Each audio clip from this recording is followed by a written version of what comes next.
Hey guys, it's Jason at Hard Money Bankers with your Private Money Minute. Today I'm going to do another video related to partnerships and joint venturing.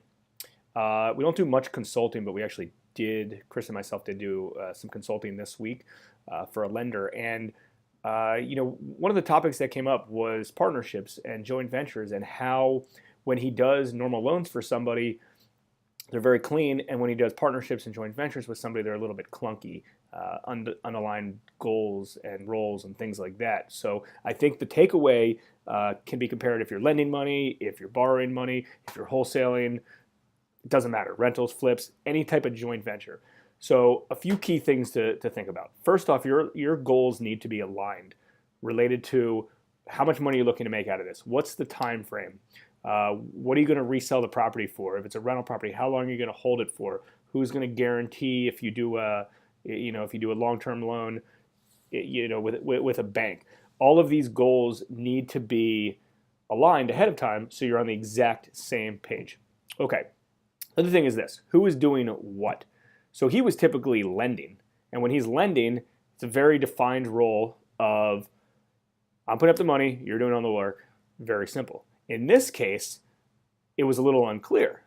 He's putting up the money, but what other roles does he have? Who's doing the bookkeeping of the deal?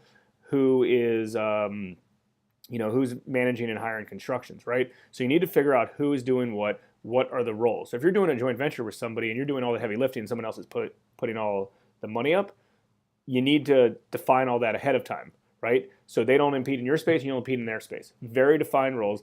And to sum all of this up, everything has to do with communication. The more you can communicate and the more you can doc and do docs ahead of time and document some of these things ahead of time, the better. But communication. I think on all joint ventures or partnerships, you have to be almost chatting on a regular basis, giving updates back and forth to each other. Partnerships and joint ventures are very hard. It's a lot harder than just doing a transaction like you would on yourself. And what you're assuming, they might not be assuming, and vice versa. So to sum up this entire thing, like I talked about, communication. Make sure you have an open line of communication. Try to get as much as possible out of the way of who's doing what on the front end to make it very successful. Hope you like this version of your Private Money Minute.